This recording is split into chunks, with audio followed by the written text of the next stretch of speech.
Good morning, good afternoon, or good evening, my fine friends. Welcome to episode 13 of the Tom Petty Project podcast. I am your host, Kevin Brown. Now that we've finished the review of all the songs on the debut album, it's time to talk to a fellow Pettyhead about Tom's music, their association with it, and dig into that first album a little bit.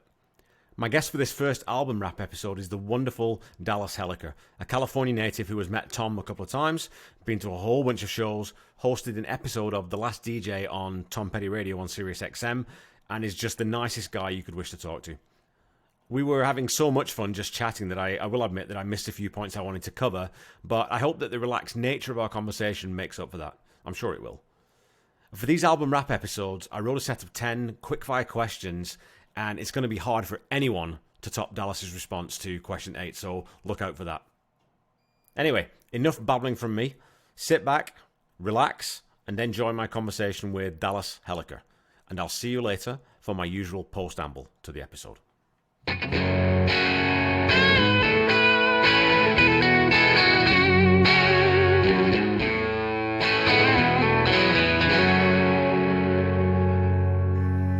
Okay, so I was born in California, raised here in the Sacramento area, kind of out in the country, about 20 minutes from where I am now in Elk Grove, which is kind of just south of Sacramento. So I was raised here, and I've lived here pretty much my whole life. I went to school down in Southern California, but you know, I've been basically in the Northern California area for my whole life. Music-wise, you know, I kind of grew up I was, you know, one of 3 boys in the family, and my dad was a big music fan. And so he'd have his record player, and he would play all kinds of music, classical music, jazz, folk, and a lot of classic rock. And so I got a big dose of the Beatles and the Stones and Led Zeppelin and Fleetwood Mac and even going up to Canada, like the Guess Who, and all kinds of the classic rock artists. And Tom Petty was just one amongst the mix, and we listened to the classic rock radio, and so I was familiar with the big hits that they play on the radio, but I didn't go too much deeper than that. But I was familiar with his music, and then over time I kind of started listening to Wildflowers. When I started driving, in high school, I had that CD and I listened to that, and then that kind of got me into, deeper into the Petty world. And from there, I just kind of went through every album and kind of got kind of obsessed with it, and got familiar with the whole catalog. So that was the tipping point then? Wildflowers, you would say that was that your sort of Damascene thing where it's like, oh wait, this guy's really, really, yes, really good. That did it. That Wildflowers, I was probably 16 and listening to Wildflowers, and that I just would listen to it over and over. I just loved every song on that album. And then 99, when I graduated high school, Echo came out, and that was great too. It was kind of like a little bit more of a garage band type of follow-up to Wildflowers, but very solid also. Loved that. Loved Echo. And then from there, I just kind of went back and went kind of in reverse order, but I kind of went back to each album, going back in time, and would spend a few weeks, maybe a month with each one, and just listen to it over and over. And that was just my soundtrack. Yeah. And by then, like, the iPod had come out, and I would just load up everything on the iPod. Yeah, it's crazy. I mean, it's so funny because there's a lot of parallels with my experience with it too. And so obviously, I mean, I grew up exact same thing: Deep Purple, Led Zeppelin, the Kinks, the Who, Queen, the Beatles, all those bands. And Tom Petty just wasn't on our radar. And of course, when you're young, you listen to what your parents listen to. And Tom Petty wasn't really being played on mainstream UK radio. I don't know whether he broke there early, and I remember buying Full Moon Fever on cassette. And I thought, yeah, some good songs on here, but it still didn't quite bite me. And then and unfortunately, it was quite recent, but about 7 or 8 years ago, I did the same thing. I thought, I like Tom Petty now. I've sort of absorbed more of his music because I listen to, it's more prevalent on Canadian radio, and a lot of my friends would listen to him. So I went back and thought, I'll just start listening to the albums. and I listened to the first album, I listened to You're Gonna Get It, and then I listened to Damn the Torpedoes and Hard Promises. And at that point, you think, well, wait a minute, this is not just sort of a greatest hits kind of musician. This is a real songwriter who's putting together a body of work. And then the same thing about, I don't know, it would have been about 5 years ago when I listened to Wildflowers and just sat down and actually listened to it. It just blew my mind. And that was that was the moment that I became a real Tom Petty fan. And it's a perfect album. And it's different than a lot of other artists. Like I'll buy an album and there will be a few songs on the album that are great and some that are okay and then some that are clunkers, you heard all the songs on the radio. I did. And the greatest hits, you hear that so many times, those hits become so a little overplayed. You know, they're great songs, but once you've heard them hundreds of times, it loses a little of the appeal. But then you go to that second tier and there's so many, it opens up so many other songs that are just as good as those greatest hits. They just they just weren't picked as the singles. The first album's a really good example of that, I think, too, right? Because, American Girl, and I said this on the American Girl episode, it has been played to death on the radio and everyone knows that song. I mean, there's not very many people, certainly not of our generation, that wouldn't know that song. You've heard it. It's been around forever. Everyone's heard it. You've heard it in the grocery store. You've heard it on everywhere. I can name 3 movies it's in, or 4. But when you actually listen to it again, as a music fan, as a musician with a critical ear, you think there's a reason why it's lasted as long as it has, because it's a brilliant song. It's brilliantly written. It's brilliantly arranged. There's no fat on it. There's nothing there that doesn't need to be, and everything does need to be there. It's just you hear that song, and it's perfect. You can't pick out anything that you would change, and it's so much in the zeitgeist and in the air, and what a really great song. Yeah, and written on the 4th of July in the bicentennial year. I mean, it just doesn't get more American than that, right? It sort of typifies the whole mood of I imagine the mood of the country was at that time. To finish the album with that song, it's like you get to the end and okay, wow, what's next, right? It's kind of an interesting way to do it. Probably if you go back and do it again, maybe you throw that on first, in like the modern age of like, how you build an album and you want the best song to be towards the beginning because you want to hook them right away. Yep. And that wasn't the case. And there's probably a lot of things that are, decisions that were made that are. Well, it did in the end. And I mean, and I asked that question, and when I was talking to John Scott, I totally forgot to bring that up with him because the track order, I totally agree. Like that takes, first of all, balls of steel to put that at track 10. Like, holy crap. Yes. I mean, every other band, that's their best song. That's the best song off their first 5 albums. Easy, right? Yeah. So to put it at track 10, I wonder if, I know that the album cover was a problem because, everyone thought he's a punk, he's got a leather jacket, he's got the bullets. At that time, we're not promoting punk, we don't want to deal with it. Exactly. It's just so that it doesn't send the right image necessarily. And then again, when you throw in with Rockin' Around With You as your first track, which does have a bit of an edge to it, and that sort of, it's a little bit more punk than rock in some ways, or certainly in energy. So I wonder if that kind of also impeded the success of that album before John Scott got involved.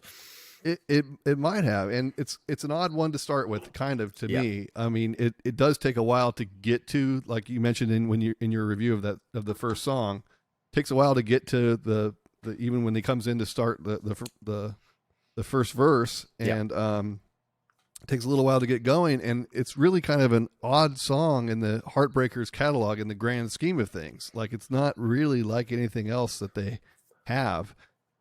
So it was an interesting choice as a starter, but the whole first album really is, there's so much variety in it. Yeah. Like, there's so many different songs, and it could just be, kind of the disjointed nature of that first album where there's different players on different tracks, and it kind of is an interesting album for sure, because it's not really like anything else in their whole catalog. No, I totally agree. And that's exactly my perspective on it as well, is that it does have that disjointed nature to it. And again, like you said, I mean, it's different players, different studios, in different sort of, Tom Petty was originally on some of the tracks while they were going to promote him as a solo artist. And then he sort of got the Heartbreakers after, the first couple of sessions and brought them in and everything. So, of course, that's going to change the dynamic of how you play with a band versus session guys. It's one of those weird ones that even though there isn't like a through line, and there's not a consistent feel. You got in Damn the Torpedoes, Hard Promises, you really get that sort of sense of an album. Weirdly, it's bigger than the sum of its parts. You know what I mean? Like it still hits because it's so weird and because it's so different, I think. And you're not listening to the same song over and over. And again, I don't know how any serious music person back in the day at these labels listened to that album and just didn't see that lightning in the bottle that they talk about. Because seriously, if you Breakdown, as soon as you get to Breakdown, okay, Rocking Around With You, I can see maybe you can think they're a bit punk. As soon as you get to Breakdown, that's a legendary blues track. And it's straight up blues. So how do you draw a punk line there? You know what I mean? Right. And then when you get to Hometown Blues, it's it's completely like almost country type of mud crutch type of song. It's a shuffle. It's a great little shuffle, right? You know, you move your shoulders to that song. Right. And it's very deep album. You know, there's the two big hits and then anything that's rock and roll, but you got The Wild One Forever and you got Fooled Again and you've got Luna and you've got, it's a very deep album, and it probably doesn't get as much credit as it should, just because there's so many other big albums to compete with in their whole catalog. Just the sort of the production value, and of course, I mean, Tom's talked about, and Mike Campbell's talked about this. They just became so much better musicians. They learned they were better at their craft. They're a better songwriter. You know, Stan became a better drummer over time. Mike became a better guitarist, and of course, that's going to happen as you play thousands and thousands of shows and thousands of hours. So to sort of, and I think I got in a little bit of trouble on the Tom Petty Nation I published my ratings for the first 5 songs. Right. Because I think the first side of that album is the, weaker of the two sides, I think. Mm-hmm. And again, if you're going to put that album up against the best albums that he wrote, it's not there yet because they're a young band. And like you said, they're in the studio and you're telling Mike Campbell, well, yeah, we can give you 8 tracks of guitar. Of course, he's just going to go crazy. It's a kid in a candy store, right? So it doesn't lend itself to sort of being overly selective about what you're doing, I think, which they did when they really hit on things like American Girl, and I would say Fooled Again. That's when they do trim things back and just focus on what's the bones of this song. That's where the strength is to me. Right. Well, I mean, like Tom Petty Nation, the group they're so positive. Like it's such a positive group that if you are rating a song lower than, that could be someone's favorite song, you know? So but like you said, they can't all be 10s, you have to compare them.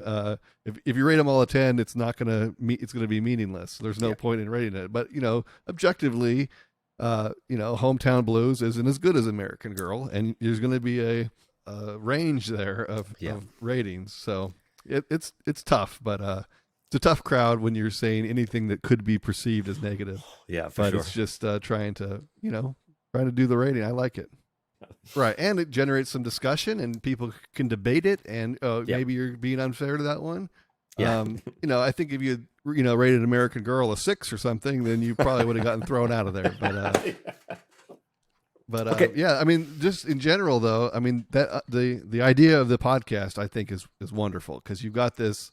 It's a massive undertaking. You're going to be once a week for I don't know how many years it is, but it's a long run. But I mean, it's kind of great because you get to really dig into the songs and just the first album was your reviews are just so spot on, and you have mentioned things musically that I wouldn't even have noticed if I and I've heard the song so many times, so I get to hear it again and hear new things, and it's good to kind of spend 15 minutes a week celebrating these songs, and you're kind of taking your time. You're not rushing it. You're just going to go through the whole thing, and it's fantastic. It's the first podcast I click on when it comes up on my feed, so it's been great so far.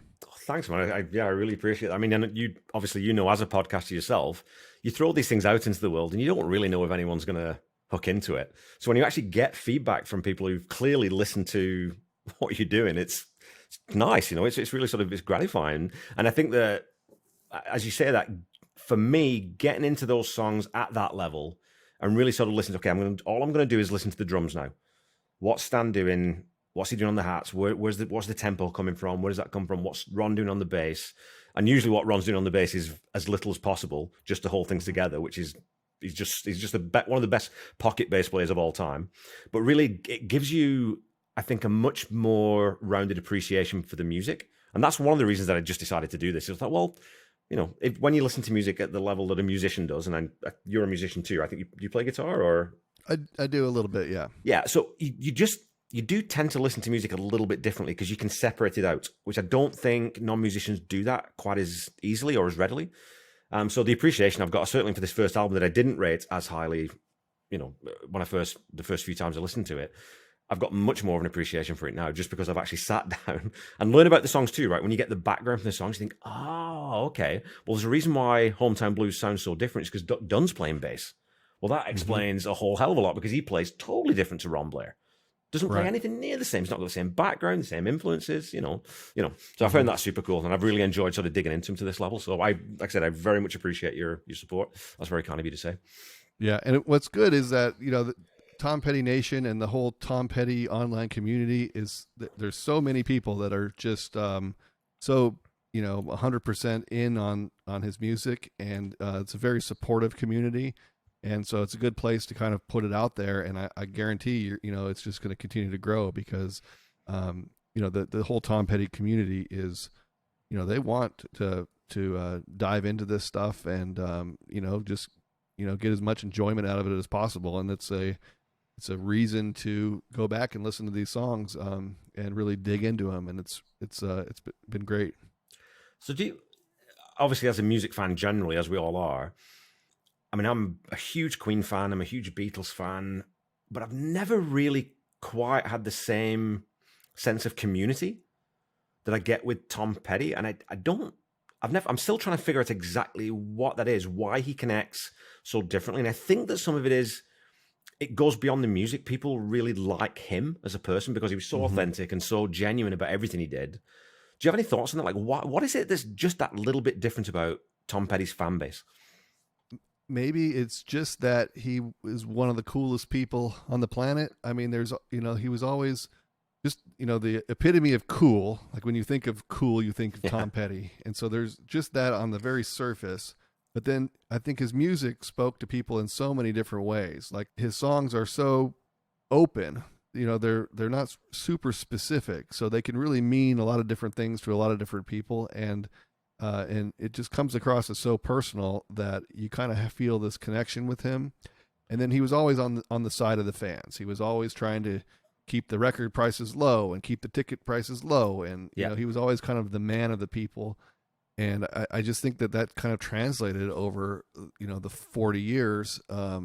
People kind of glommed onto that. And it seemed like to me that over the course of his career, he only continued to get bigger and bigger. And the fans kept getting younger and younger. It wasn't just at these shows. It wasn't just, 50, 60-year-olds going to the Tom Petty concert. It was younger people, and his music spoke to multiple generations. When did that change for you then? So obviously, we all have bands we love growing up, and it tends to be, the first time I heard Black Dog on Led Zepp 4, your first time you hear that opening riff, it's like, oh, this is for me, this is my music. But I didn't connect with the band until much, much later in life, when I started listening, I started playing drums, and now I'm into John Bonham, and you started reading about the history. Do you remember a point when it became more than the music for you, and you sort of fell in love with Tom Petty as that sort of advocate and as that person? Yeah, so it was only the albums to begin with. I listened to all the albums, and it was just the music, and I didn't really know the band that much. And then in 2003, they put out that Soundstage concert on PBS, and the Chicago shows. There's a couple shows that they recorded and kind of spliced them all together. Yeah, and put out this DVD that I bought and watched, and that just all of a sudden it's about the band for me, because just the musicianship, and there's certain songs on there. They're all good. There's so many covers of like old rock songs and blues songs and stuff that were fantastic. Every song on there is great, but you see like the communication between the band, and you see the dynamic between Mike and Ben, and that you can see them holding back and kind of making space for each other and all working together, and the eye contact. And it was just that show, the way they recorded it and, perfect. Well, it wasn't even perfect HD. I think they need a Blu-ray one there. That there could be another better version of that. But even at the time, it looked so good and it sounded so good on 5.1.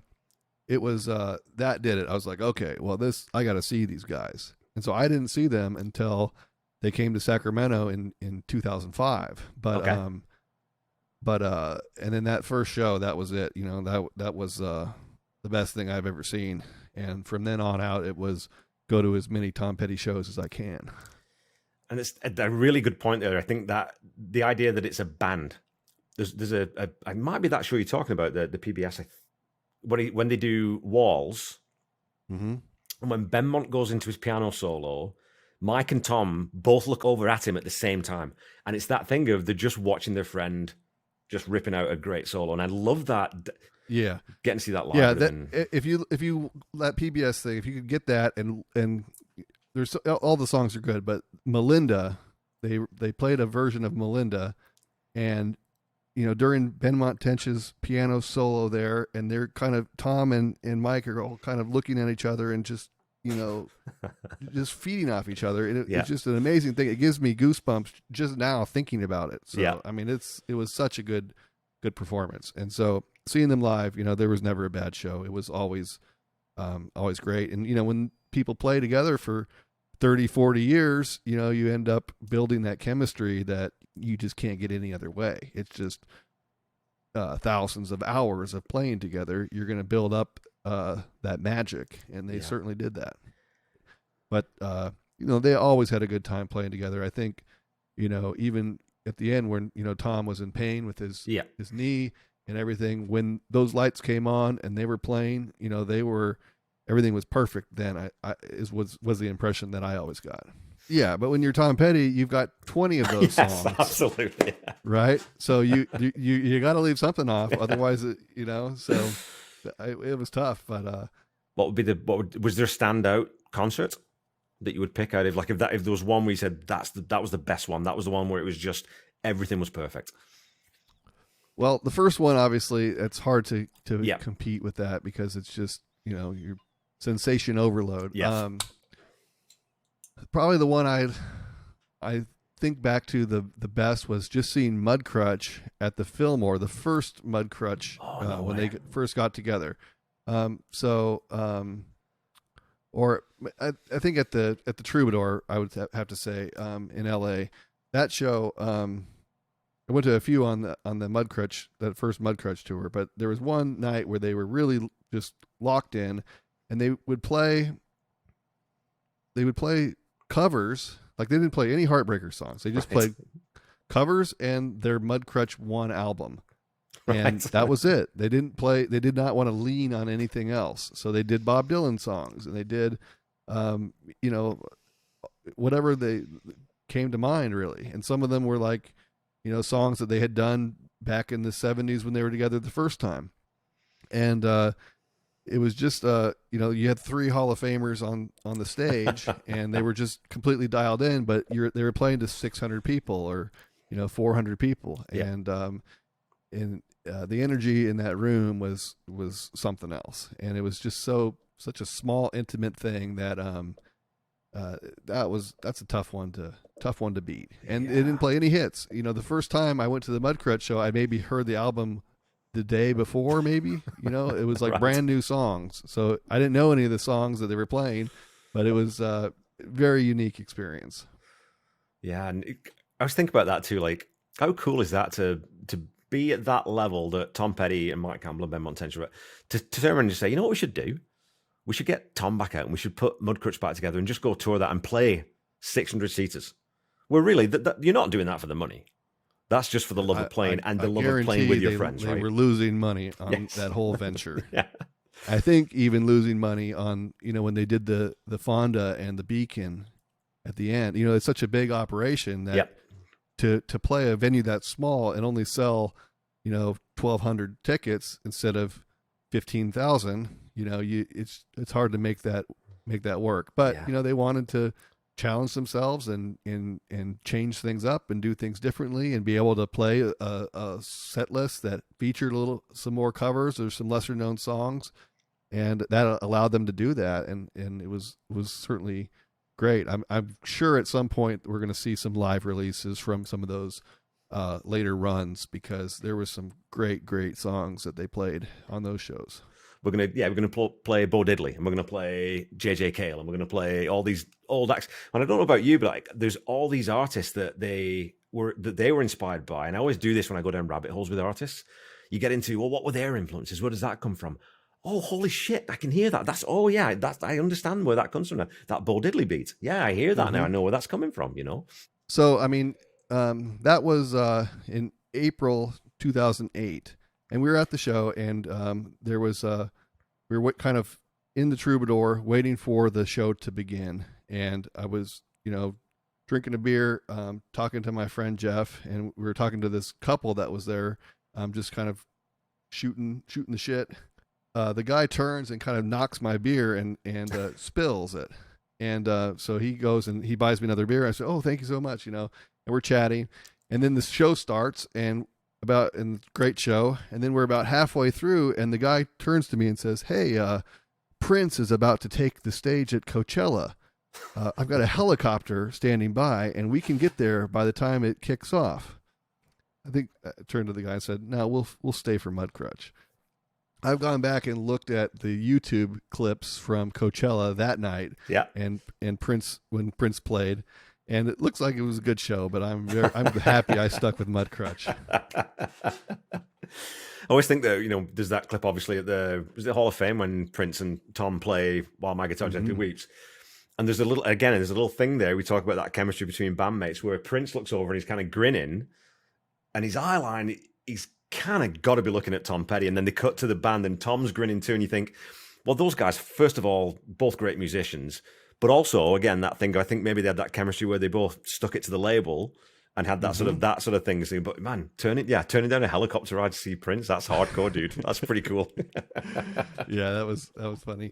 But that Rock and Roll Hall of Fame, every once a week it comes up on someone posts the video to it, and I'll click on that, and oh man, it's something else. Yeah, and when he drops, man, what a performer, and Tom and Petty, Danny Harrison is just loving it. He's so amused by that. It's so funny too, because it's Danny Harrison. Like, dude, your dad was George Harrison. Like, you would think that, but that childlike wonder of this is awesome. This is the best thing ever, But think look who he's on stage with. My God, what a flipping cast that is.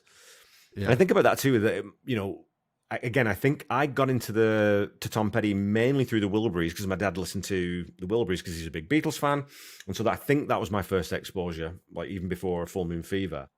I used to think that, well, Tom Petty, like they must have, was that like, why is he in? Because you've got Roy Orbison, Bob Dylan, George Harrison, Jeff Lynne was pretty big in my childhood, but Tom Petty wasn't. I always I wondered what that dynamic must have been. But then, of course, once I've learned now, it's like, well, he was every bit their equal. Of course he was. Like, right. He was a bandmate there, It's just one of those things where they were all it just kind of organically came together. Like Tom had just toured with Bob around the whole world for 2 years, and then Jeff had just produced George's album, and now he's producing Tom's album, and it's just kind of this group kind of coalesced together, and you got some of the best songwriters of all time in one room. Those guys were just having fun, and there was so much talent in the room that these albums just kind of appeared. That's the great story too. Tom said, they would sit down and they'd sort of jam it out, and they'd try and write a song in a day, and they'd do as much recording as they could. And then once they finished, they'd just sit around and get Roy Orbison to tell them stories about hanging out with Elvis. Because why wouldn't you? Sure. Yeah. So I wanted to talk to you about the SiriusXM show, and you did The Last DJ. Now, the hardest thing is picking 5 songs. I mean, it's just kind of a random thing. There's so many good ones, and whoever's 5, they're always good to hear. So, and you'll have a reason why they picked them and stuff. So, that's been fun to listen to. It's so popular.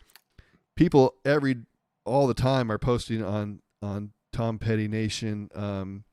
Hey, how long did it take? I submitted it 4 months ago, and they're doing 3 a week, and but there's a big backlog, and so I think got to just be patient, and your time will come. So talking about that, then you said like picking 5 songs is damn near impossible because it just depends on what mood you're in, what you want to listen to. How did you attack that then? Did you sort of think, well, I'll pick 5 songs that are sentimentally important, or 5 songs that fit as 5 songs, or is thematically? How did you attack it? I was trying to put together a entertaining half hour that would allow me to kind of tell my Tom Petty story through the songs. So I started out with Time to Move On. Okay. Time to Move On was my favorite. The first time I listened to Wildflowers, I have a different favorite now, but the first time I heard it, that was my favorite. You know that I just love that song. So I did that one as my first song. I played Listen to Her Heart because I was trying to mix in like a hit. You know, I didn't want to do 5 obscure songs, so I picked a really good hit song to play, and then I went into Down South. I played a live version. I wanted to have a live version, so I played Down South off the live anthology.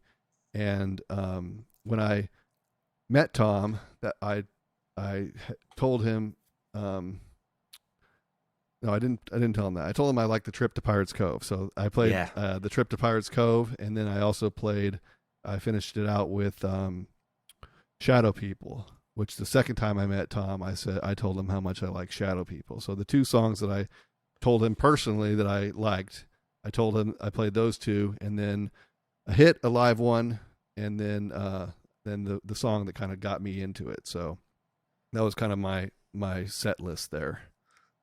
Super cool. As soon as they announced it, you know, I was like, I sent the email in, and they wrote back, and you know, I said okay, and then I spent it's a half-hour show. I probably spent like 8 hours recording it because I would go it over and over, and I wanted it to sound like not rehearsed, but you know, so I wanted to say it enough times so where it was it sounded natural and I wasn't reading it anymore, and so it was a process. But by the time I sent it in, it was probably 4 months or so until I got picked, you know. But it was a fun experience for sure. Yeah, it's a super cool segment of that show. And I think, you know, and it was, like I said, it was the driving idea behind doing this with my podcast is getting that sort of experience from other people. It brings that sort of sense of community into sharp focus. And I think that's one of the things we all love about Tom Petty Nation is sharing those stories and whatnot. Going through those songs and then actually meeting Tom and telling him about, you know, a couple of those different songs. What was that interaction like? How did he receive that? Was he sort of very humble about those songs, or did he say anything back? Or he was very kind of shy. Like you know, they came in and we did this at like a radio studio in LA, and they had like maybe 20 folding chairs, and we all sat there, and then he sat across maybe 6-8 feet away at a table with the microphones, and Meg Griffin, the host, and they would ask. It was a Buried Treasure 5th anniversary show. So they would chat a little bit, tell some stories, and then they'd play a song, and Tom would go out into the parking lot during the song and probably have a smoke, come back, and then they'd keep chatting again, and then they would pass the microphone from one person to the next, and we would ask our question on the air. And then Tom would answer it, and then they'd move on to the next person. And then afterwards, they had kind of a meet and greet where they gave us this album and the second album, and then I brought my Damn the Torpedoes album cover, and so they got to go through and he would sign something for us. And then it was at that point where, you know, I could say a couple things. And so I said, and Mojo had just come out, and I said, hey, Tom, I'm a huge fan. I love Mojo, and I really like the Trip to Pirates Cove. And he said, oh, you know, great, I'm glad you like that or whatever. And then he signed my album, and then that was it, you know. Yeah. And then next person, right? So it kind of moved through the line. But, you know, very nice, but very kind of reserved. You know, we're all a bunch of strangers to him, and, you know, he wasn't, you know, too outgoing or anything like that. He was just, you know, very, very nice guy. And then afterward, we went up and took our picture with him, and, you know, kind of shook his hand or whatever, and then we were on our way. And then the Tom Petty people, they were very nice, class act. They like took this picture here on the wall here, and they took the picture and then they sent us like a framed picture of us with Tom. You know? Cool. And so it wasn't, they took a lot of time to do that, and then they sent us like a signed Mojo CD, and they just sent us a bunch of stuff, for doing it. So it was a very, very cool experience. Yeah, and like you said, I mean, I know that he was a shy. It's funny, because you always think about that, where these rock and roll stars, and they're on stage just slaying it night after night, but off stage they're very, quite often quite soft spoken, and because they're artists, they're quite sensitive in most cases. So to throw someone in like that into a room, like a stark, probably quite well lit room with 20 people on chairs staring at them, it's not really conducive to having a one-to-one conversation, really, right? Right. So, no, I didn't think he was super comfortable in that situation. Yeah. He's just kind of a little bit out of the element. I think he would rather be on stage with 20,000 people than be in a room with 50 people or whatever. So, but it was cool. It was a very, very great experience, and it was good to meet him. And I got to do it again a couple years later. So it was definitely good that Sirius was able to put on those events, and a couple fans got to go to them. So what was the second event then? Was that, because you said that the other one was... That was the 5th anniversary of right. the Buried Treasure show. Right. And that was one where online I just submitted a question, and then they chose it, and then I got to go down there. The second time was for the release of Hypnotic Eye. And so they did a special town hall meeting where Jim Ladd hosted it. And the same thing. There was, 20 people that got to ask questions on the air, and same format basically. Jim Ladd and Tom would tell stories and play some songs, and then we would pass the mic down and ask our question. Yeah, I mean, again, like I talk to friends who are musicians and music fans, and some people who are sort of peripherally Tom Petty fans. I say, listen to Hypnotic Eye. I mean, that album is, for 16th album, from a band that's been around for a long time, the energy and the strength of the songs on that album is off the chart. It's absolutely incredible. I mean, this isn't a band on the wind down. That's a band still in the ascendancy to me. I know. And that's the saddest thing about it is that they were just still hitting their stride, between the Mudcrutch releases and Mojo and then Hypnotic Eye, they were breaking new ground and exploring new territories for them as a band, and they were continuing to push it. It was no retreads of what they were doing before. It was a whole different thing. Yeah, and the song that kind of really bit me on that album is Fault Lines. Just that Mike's guitar is so aggressive and so dirty, and it's mixed so kind of flat. It just sounds again, it's that garage thing. Like Akio's got a little bit of that, but it's got that sound to it. It's just this. But then Ferroni has this like bossa nova beat that like where do you even come up with that? Those bell hits he's doing on the cymbals are just, it's crazy. Like trying to get that pattern. I try and play that song. It's really freaking hard, man. And it sounds like it should be simple, but it really isn't, Right. There was a YouTube video where like he like demonstrated the beat to that song, and it's not on YouTube anymore, but it was the greatest thing to watch him like pull that off. Just him and behind a kit. So many good songs on that album. But Mojo too, it was just, they weren't trying to please anybody anymore. Yeah. They were just playing for themselves, and they were playing in that clubhouse from Mudcrutch 1 on. They just played in that room. They just played live, with on the floor, and they mic'd things as best they could, and they had a pretty good setup there that worked for them, and they were completely comfortable there, and they could just do what they wanted. And at that point, they're not trying to please a record company or anybody else. They're just trying to make the best record they can with what they want to play at that time. And if that's bluesy Mojo, great. If that's taking it back a little bit more towards, the mainstream rock and roll with Hypnotic Eye, even better. So it was, they sure finished on a good note. That's for sure. Well, again, and sandwich in there, Last DJ, which, still, again, you've got a sort of an established Hall of Fame rock and roll band still giving the middle finger to the record company, and still sort of on a major label. You listen to, the song Joe is one of my favorites off that track. It's so searing and biting in its cynicism, but beautifully played and fits in perfectly. And it's just such a great album. I think, again, one of the Last DJ is another one that sort of, I think, flies under the radar a little bit for the hardcore fans. We all love it, obviously, but for people who don't know the catalog in any depth, it's one of those that might get missed every now and again. Same as, I think Long After Dark fits into that category as well, where I think it's that part of that, the trilogy of Jimmy Iovine albums, and I know that he did Southern accents too, but those three, I think, Damn the Torpedoes, Hard Promises, and Long After Dark, that's always a set to me. That feels like a really sort of cohesive set. And Long After Dark is of those three, the one that people tend to not regard quite as highly. I don't really know where that comes from because it's a great album. Sounds great. The songwriting's strong. It fits. Everything's cohesive. So I don't really know where that sort of why it drops off people's radar. I don't know. And Tom never seemed to really much care for that album. Yeah. Like he felt like there were some songs that should have been on there, and I don't think it turned out the way he liked it. And so it kind of never really got the attention in the live sets or anything like that. But it is a very good album. And then you get, all these songs coming out now that are kind of like would have been on there. You kind of get an idea of what Tom might have wanted it to be.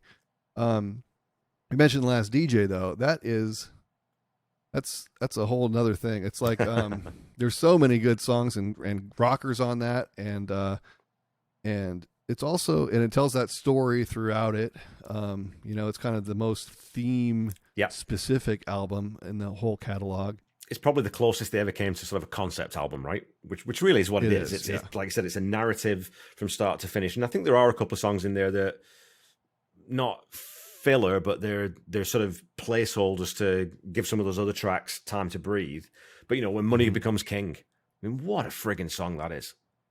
Just lyrically, and you think we've all had that experience. We've all had that experience of seeing like I said, I saw Van Halen, and that was exactly my experience. I'm up in the nosebleeds, and Van Halen's talking shit about this being the best. It's like, dude, you've lost. There's nothing in your eyes anymore. You're just going through the motions now. Right. Broke my heart. He comes out and sings his new light beer commercial, and all the music gives him is a craving for light beer. And it's so funny, and it's so true, and it's things that Tom never did. He stuck to his guns his whole career, and he never had a sponsor. He never you don't hear his songs today in commercials at all, and which is not the case for pretty much every other artist. So he was always true to his ideals there. Well, it rubbed off on certain people too, right? You get, it's like Dave Grohl from the Foo Fighters. Foo Fighters they're the same. Like their concert tickets are not top tier pricing. They could charge $120, $130, $140 for their tickets. They don't, and they play 3 hours. And they got that same thing where you've got that sense of, and of course, obviously Dave played with Tom on SNL, and almost that would have been weird. Hey, can you imagine Dave Grohl being the Heartbreakers drummer? That would have been so weird. I love Dave Grohl, but I don't know if that's a great fit. Yeah, I mean, it was fun for that one performance on Saturday Night Live.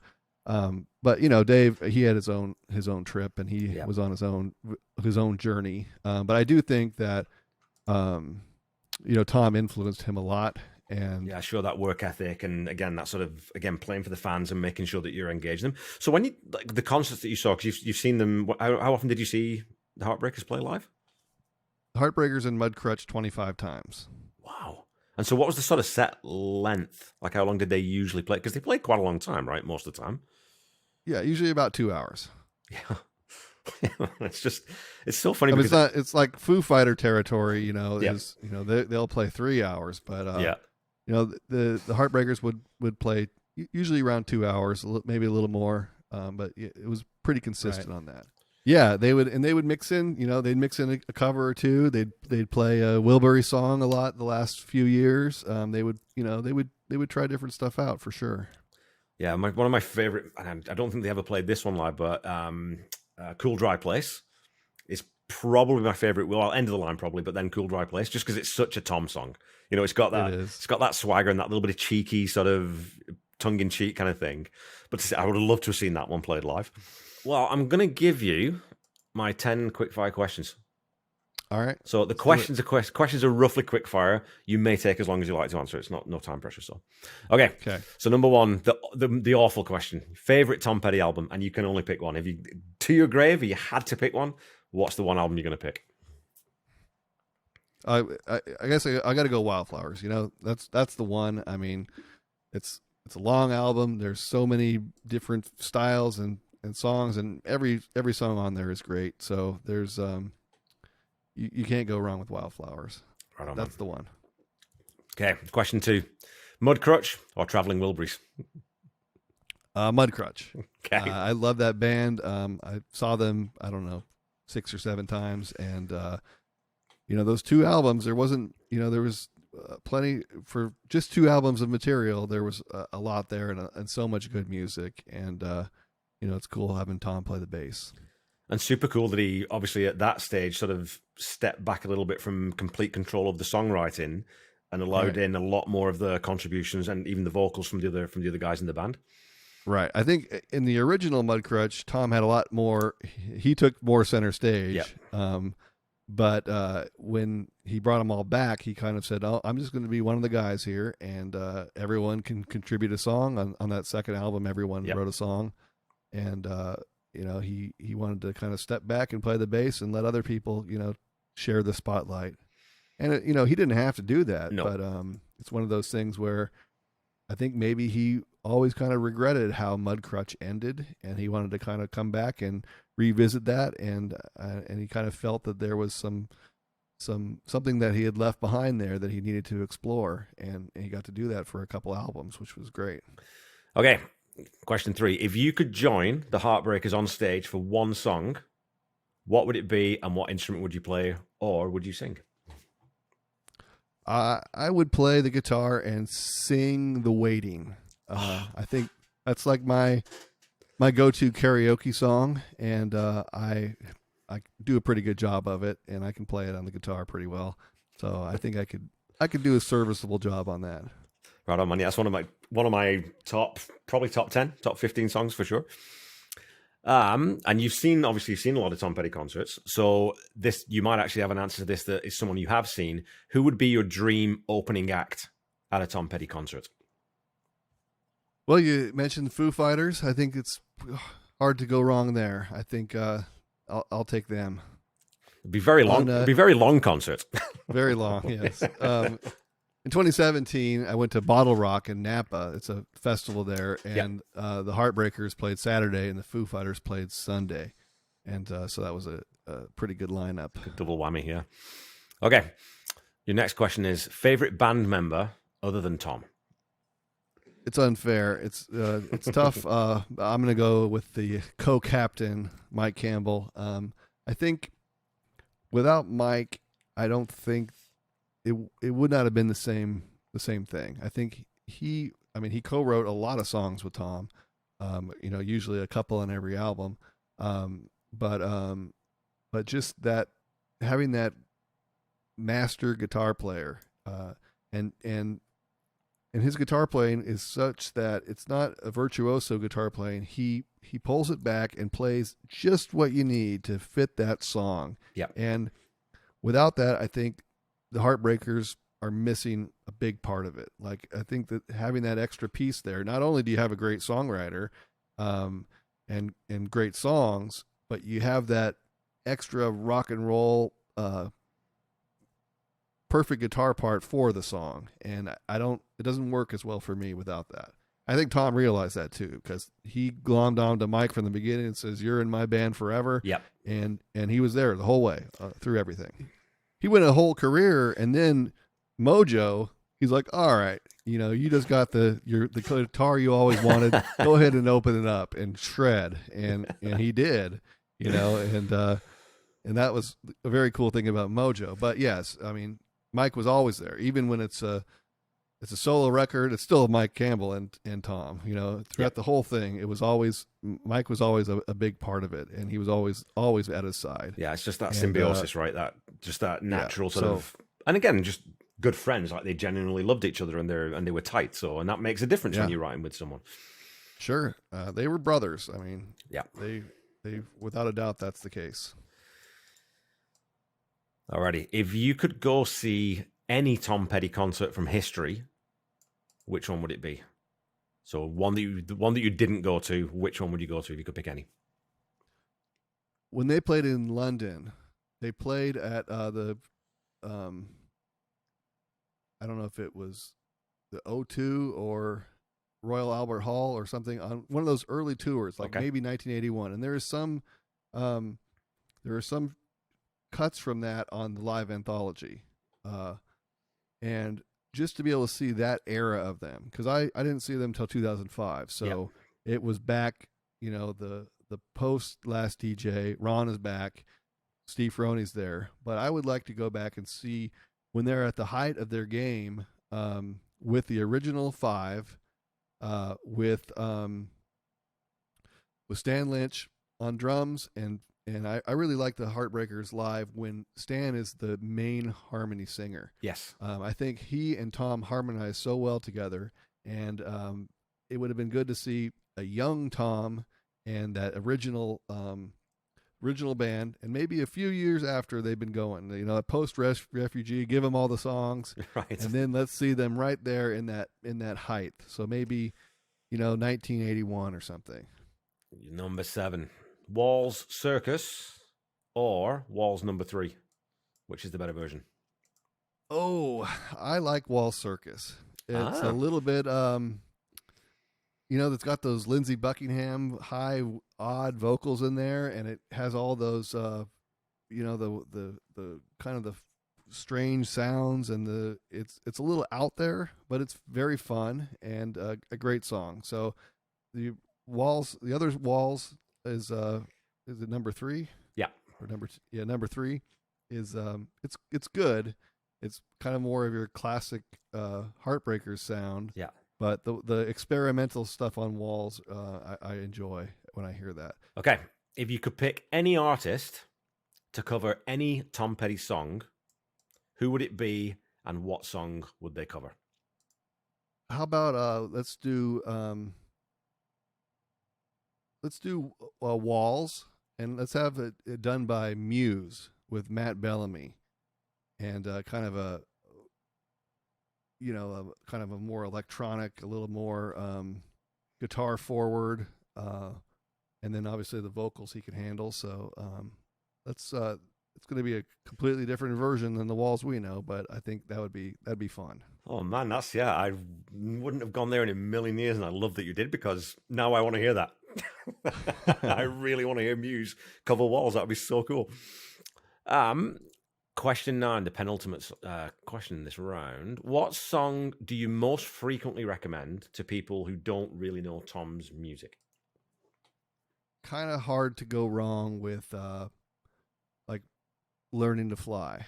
You could say Free Fallin', everyone knows Free Fallin', it's a fine song, but I think I like Learning to Fly a little bit better, and it's in that kind of middle range of Tom's catalog where he was really hitting his stride, and it's a fantastic song, and I think it's accessible to a lot of people. Pretty much anything on Greatest Hits you can get away with recommending, and they're gonna like it.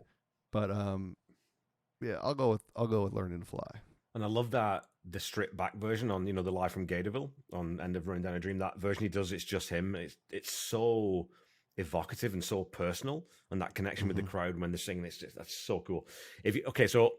And I don't have this as a question, but as a follow-up, if you had to pick a deep cut, someone who's a bit of a Tom Petty fan, and now you're going to throw them a bit of a curveball and take them out of their comfort zone, what would you pick for that? How about the trip to Pirates Cove?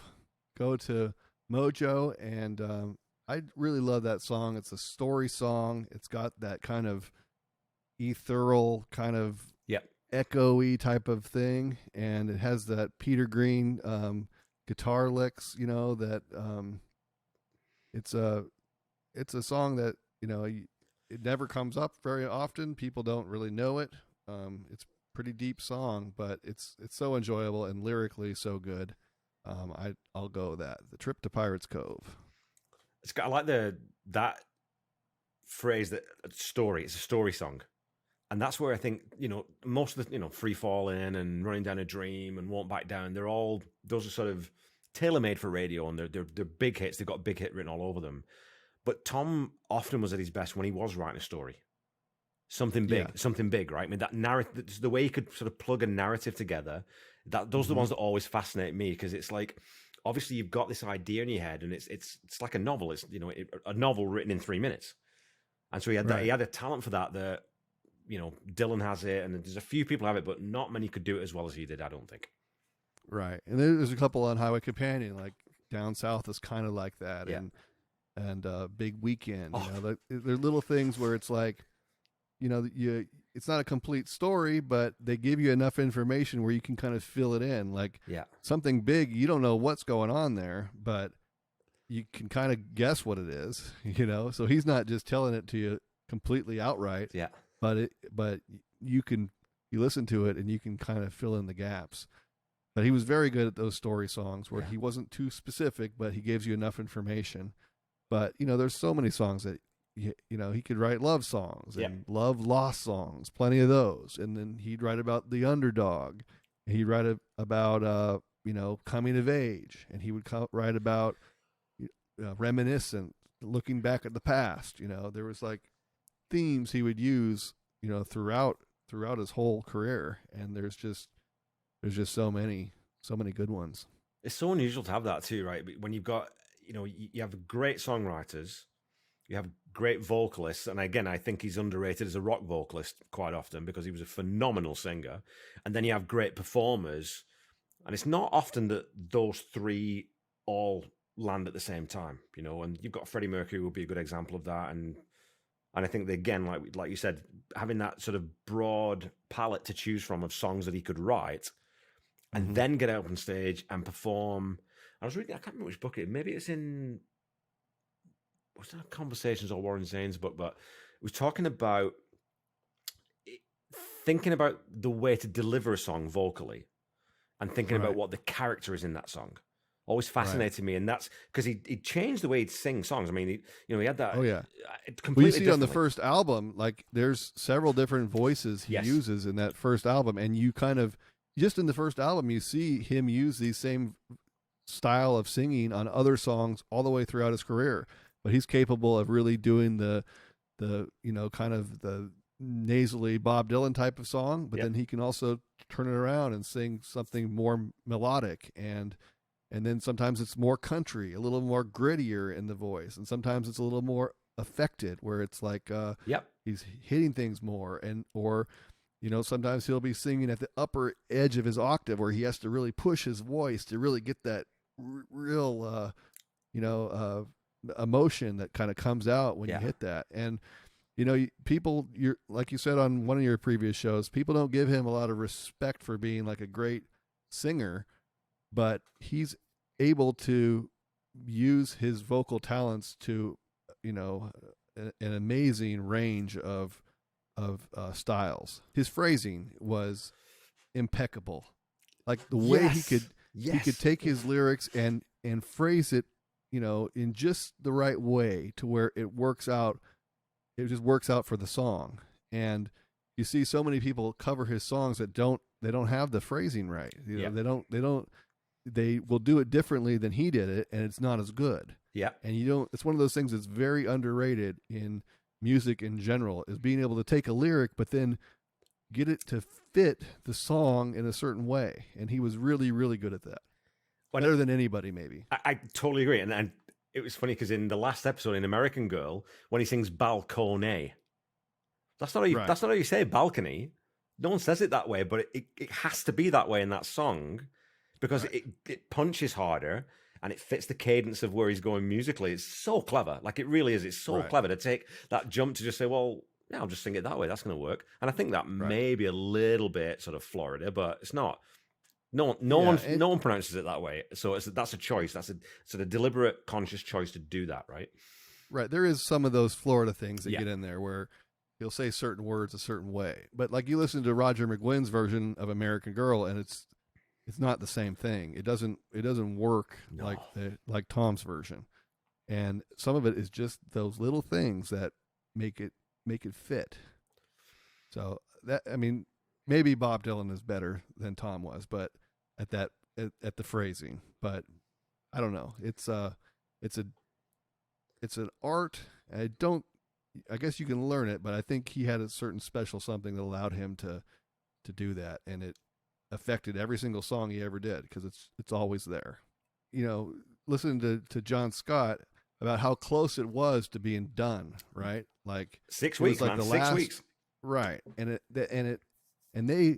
that was like a long time that they gave them. Like today, you don't even have that much time to get it together and make it work. And it's such a short attention span and a short leash that people are given. And luckily, Tom was able to get some hits, and they did give him time in the studio to figure things out and explore and learn how to do it.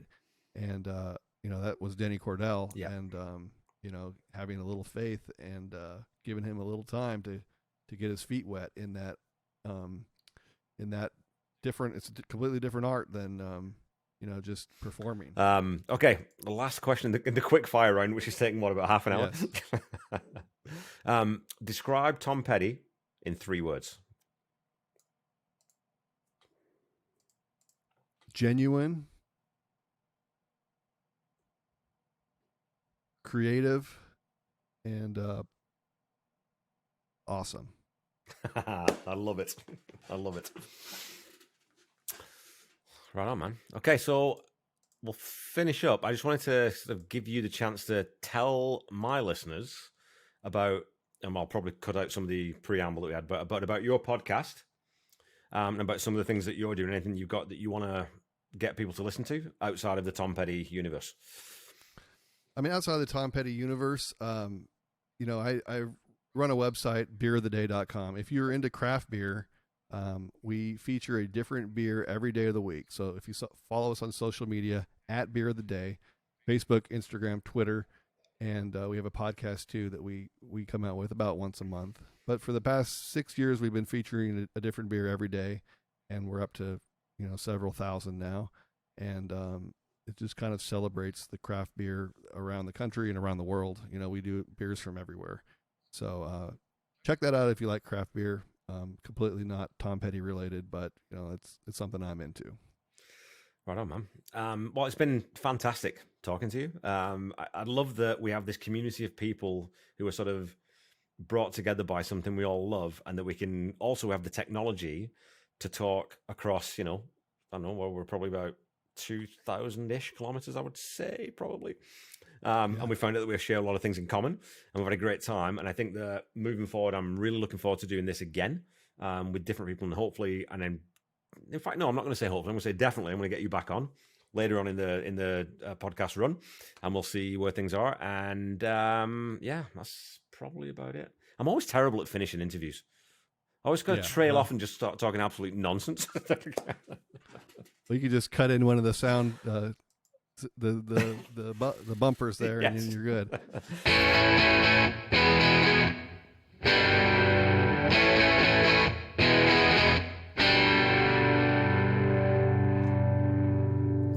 So that's another episode wrap, folks. I really hope you enjoyed that. I certainly had a great time talking to Dallas.